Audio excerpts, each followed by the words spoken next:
Hello, I'm Dr. Terry James Gingrass, and this is Dr. G's ADHD Chat. This is the show that's trying to make the world safe for ADHDers.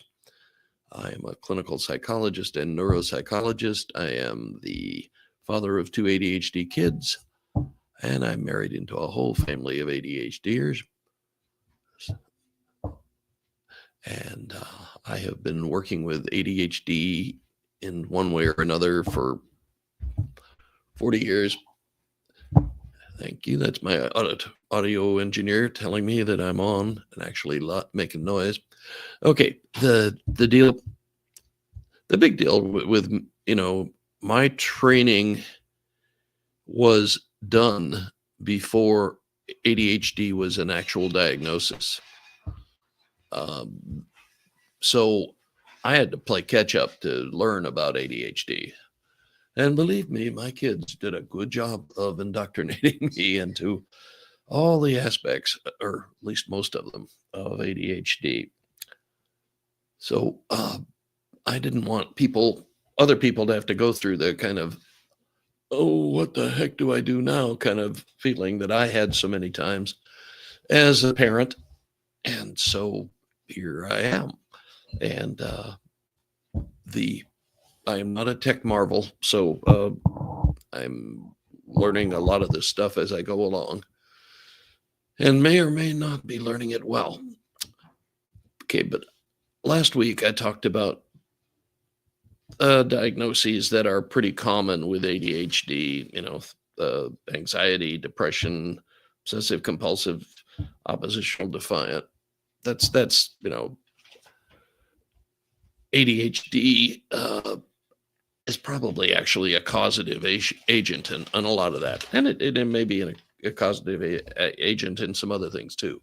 Like learning disabilities, I covered that last week, but actually a lot of times if you can't pay attention very well, you're not going to learn to read very easily. So is that a learning disability or the result of ADHD? There's not a hard and firm answer, unfortunately. So either way, a little extra reading help isn't going to hurt anybody. Okay, some of the ones that are a little bit different that are probably have more of a genetic load, more of a heritability issue is bipolar disorder, learning disabilities, and Tourette's for sure. Bipolar disorder is, they've complicated it, but it used to be just you had episodes where you were real depressed, and then you had episodes when you were real manic, real hyper. I remember I had a patient, the first time I saw her, she was in a hypomanic mode, and she was about to punch out the walls in my office. The next time I saw her, she was in the depressed mode. And then the last time I saw her, she had a normal mode. So her cycles were pretty much weekly. And she'd been doing that for years and had been in and out of psychiatric facilities and all kinds of specialized treatment and still wasn't under very good control. But diagnosing an ADHDer with bipolar disorder is extremely tricky. Okay, I mean, you'd almost have to go based on family history, that their, mom had it or dad had it or, something like that. Because the behavior patterns are not all that different. Like, extreme anger. Now, is extreme anger because of a manic episode, or is it because of the lack of emotional regulation that you see in ADHDers and the amount of criticism and other ego shrinking kinds of things they have to go through in their lives? I mean, it's a tricky and tight distinction. Some of the others, like I talked about last week, the anxiety, depression, those, like you criticize somebody 70 times every day of their lives, they're likely to have some emotional response like anxiety and depression, and even obsessive compulsive disorder, where they try to be so careful so they don't make mistakes, so they don't get into trouble.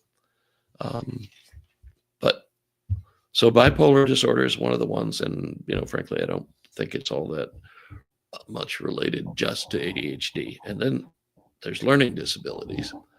And learning disabilities, it's a totally independent process. The only thing, as I mentioned last week, and as I'll repeat this week, is that if you can't pay attention, if you can't stay focused, it's hard to learn to read. So that will slow you down. But it's not the same as somebody whose only real difficulty in life is difficulties with learning to read. It's a whole different spectrum. They're coming in from someplace totally differently. And so ADHD and learning disabilities can be correlated, but it's more likely the fact that they can't pay attention very well, stay focused very well, long enough to read something. And I know many ADHDers who don't read at all. They haven't touched a book since high school, and they didn't touch it much in high school. So, most everything people do is a skill that we have had to learn. We're not natural born readers. We're people who were taught to read. Okay, Tourette's. Tourette's is a tic disorder, that kind of behavior, and it's not under volitional control. And if you haven't been formally diagnosed, it is real disruptive, and kids with that get a lot of abuse from their classmates in school. But it is a pure neurologic disorder, and it is, sure, some people with ADHD are diagnosed with Tourette's, but it's not something you expect. Oh, it's got ADHD, so we better check for Tourette's. Nah, probably not. If your child has got Tourette's, you probably know it. You probably, the behaviors are a bit odd and not really socially sanctioned. So they get a lot of extra attention for that. And yeah, you can say that that's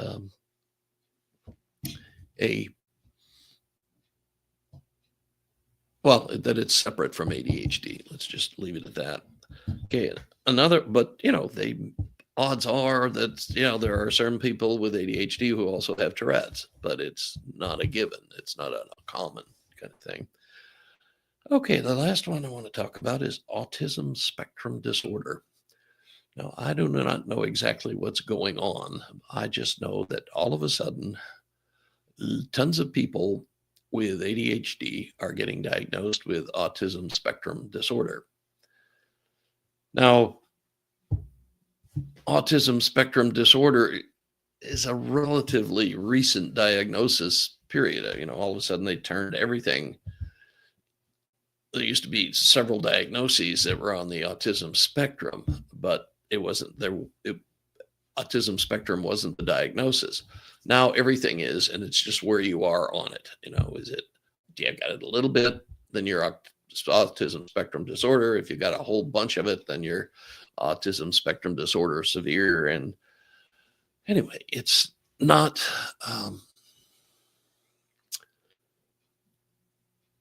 it is a neurologic condition, and the severe guys, people with autism, let's call it, go back to my terminology, but the people with autism, they're the ones who don't talk, and don't communicate and don't pay attention to people.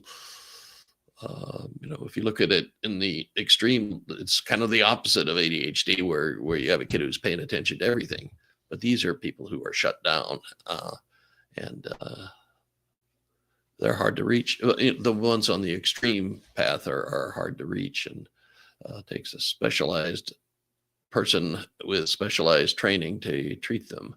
And it's not something you're going to find in your common, everyday, ordinary mental health practice or psychological practice or psychiatric practice. It just isn't going to be there.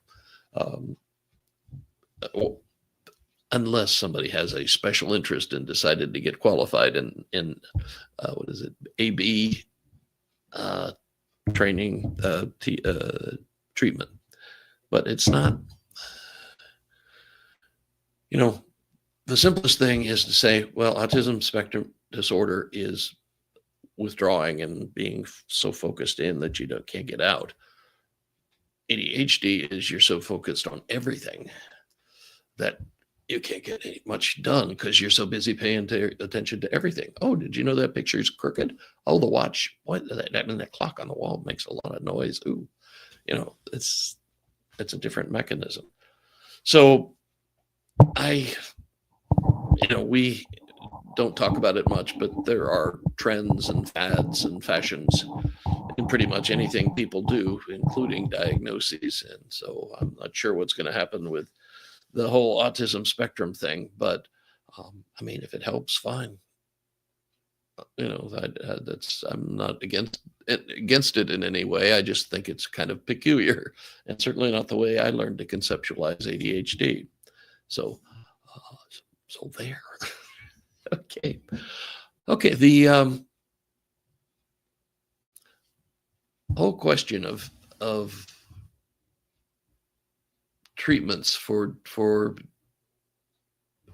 different comorbidities, I guess. The thing I've always been careful of, I'm a psychologist and a neuropsychologist.